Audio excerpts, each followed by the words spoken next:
This is Plant-Based Briefing, 31 Motivational Facts to See You Through Veganuary, Part 1 by Charlotte Pointing at Veganews.com.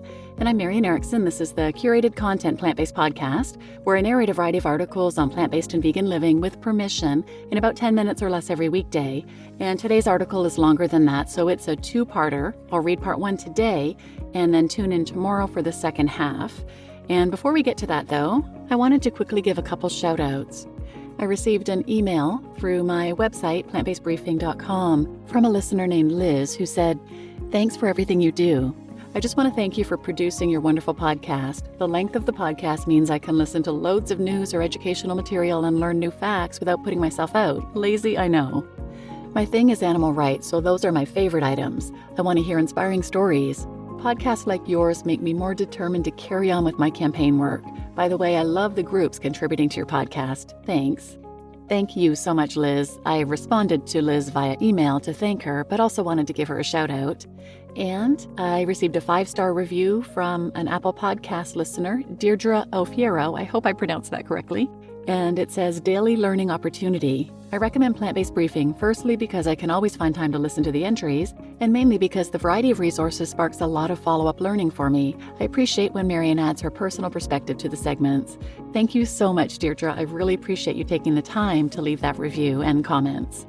So now let's get to today's Plant-Based Briefing. 31 Motivational Facts to See You Through Veganuary, Part 1 by Charlotte Pointing at Veganews.com. Veganuary is here. If you're looking for extra motivation and inspiration, these 31 vegan facts should do the trick. Veganuary is bigger than ever. In 2023, more than 706,900 people got involved in the initiative, which supports and encourages participants to give up all animal products for the month of January. This was up from 2022, when 630,000 people got involved, and a huge jump from 2020, when it had 400,000 signups. If this pattern continues, Veganuary 2024 is set to be huge. If you're getting involved, we've gathered 31 interesting, exciting, and in some cases shocking facts to keep you motivated all the way through the month, and hopefully far beyond. 31 facts for Veganuary. 1. You can get all the nutrients you need from vegan food. Yep, it's true. There are lots of misconceptions about the nutritional quality of vegan diets, but if you eat a wide variety of plant-based whole foods, you should be able to get more than enough protein, fiber, vitamins, and minerals. In fact, research suggests this is one of the healthiest ways to eat. Find our guide to a whole food plant-based diet linked here. Important note, vitamin B12 can be tricky, and some may choose to take a supplement to ensure they're getting enough. However, it is present in fortified foods, including nutritional yeast, cereals, and some vegan meat and dairy products. 2. Veganism has been around for centuries.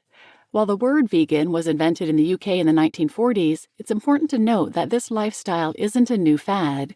In fact, people all over the world have followed plant-based diets for centuries.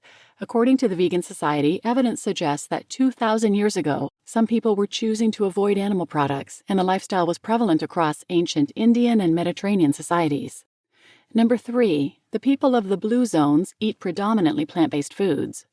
If you need more motivation to stick to a plant-based diet, Netflix series Live to 100 Secrets of the Blue Zones will leave you feeling inspired. The show follows explorer Dan Buettner as he travels to the world's 5 hotspots for longevity: Okinawa, Japan; Sardinia, Italy; Icaria, Greece; Nicoya, Costa Rica; and Loma Linda, California, known as the Blue Zones. The people of these communities have many things in common, but one key factor is diet. Most of them eat predominantly plant-based foods. Find out more linked here. 4. A whole food plant-based diet is good for heart health. Heart disease is not just the biggest killer in the U.S., it's the biggest cause of death in the world. In fact, it's responsible for 1/3 of all deaths globally. But by switching to a whole food plant-based diet, multiple studies note that you may be able to significantly reduce your risk. Follow our guide to heart health to find out more. 5. It can also reduce your risk of certain cancers. Eating more plant-based whole foods may also decrease your risk of another major global disease, cancer. 3 common types pop up consistently in studies: breast, colorectal, and prostate. Find our deep dive into the research here. Number 6. The World Health Organization says processed meat and red meat are carcinogenic. Plant-based whole foods may decrease your risk of cancer, but certain meat products could actually increase it, research suggests. In fact, the World Health Organization has actually classified processed meat as a Group 1 carcinogen, which means it is known to cause cancer. Red meat is classified as a Group 2 carcinogen, which means it is probably linked to cancer. 7. Cheese might actually be addictive. You've likely heard or even felt yourself that cheese is one of the hardest animal products to give up, but this isn't just to do with taste. Cheese actually impacts our brains. Cheese keeps you coming back for more, Ashley Kitchens, owner of Plant-Centered Nutrition, told Veg News. It contains a protein called casein that releases casomorphins. When you eat cheese, it triggers dopamine, the feel-good hormone, production in your brain. Find out more here. 8. A plant-based diet is associated with better mental health. A plant-based diet is not a fix-all solution for any health problem, including mental health issues, but eating more whole foods may be able to reduce your risk of suffering from depression. This study links mushrooms with a lower risk of depression, stress. Check out this study on the benefits of walnuts for stress, and even post-traumatic stress disorder. Find the study linked here. 9. And it can reduce your risk of type 2 diabetes. According to the Centers for Disease Control and Prevention, approximately 1 in 10 Americans have diabetes, and for most it's type 2. Multiple studies suggest that you can reduce your risk of type 2 diabetes by eating more plant-based whole foods, and some even suggest you may be able to help reverse the condition by doing so. Find more studies on type 2 diabetes reversal here. 10. Animal agriculture is a leading driver of deforestation. Giving up animal products can benefit more than your health. It's also a good choice for the planet, too. Right now, beef production is the leading cause of deforestation in the Amazon. In fact, one recent investigation discovered that in the last 6 years, 800 million trees in the rainforest have been cut down to clear land for beef production. Read more about the meat industry's role in deforestation here. Number 11. Most of the soy linked with deforestation is produced for farm animals. You might have heard that soy production is also linked with significant rates of deforestation, and it is, but the vast majority of soy isn't harvested for products like tofu or soy milk. It's actually used for farm animal feed. In fact, 77% of the world's soy goes to the livestock industry. 12. Animal agriculture is responsible for more emissions than aviation.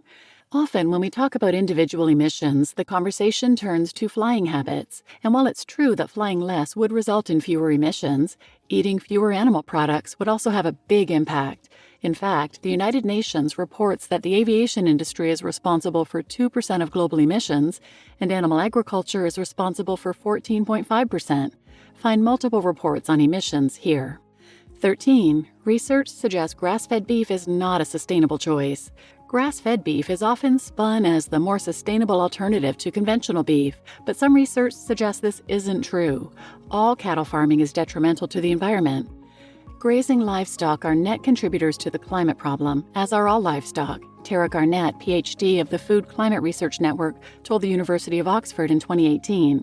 Rising animal production and consumption, whatever the farming system and animal type, is causing damage in greenhouse gas release and contributing to changes in land use. Read more about claims like grass-fed and organic here. You just listened to 31 Motivational Facts to See You Through Veganuary, Part 1 by Charlotte Pointing at Vegnews.com, and I'm your host, Marian Erickson. And I wanted to make a quick comment about number 12, where it stated that animal agriculture is responsible for 14.5% of global emissions. Those numbers are thrown around. There are different numbers thrown around by different organizations. But I would suggest checking out climatehealers.org or a couple of episodes I'll link in the show notes, because creative accounting is used to keep those numbers low. They're actually much, much higher than that. And I'll link episodes 918, A Plea for Courage at the World Wildlife Fund, and 902, The Courage to Create Systemic Change. There are plenty of others, but you can check those ones out if you're interested, or go to climatehealers.org. And tune in tomorrow for the second half of this article. And please share this episode with anyone who might benefit, and thanks for listening.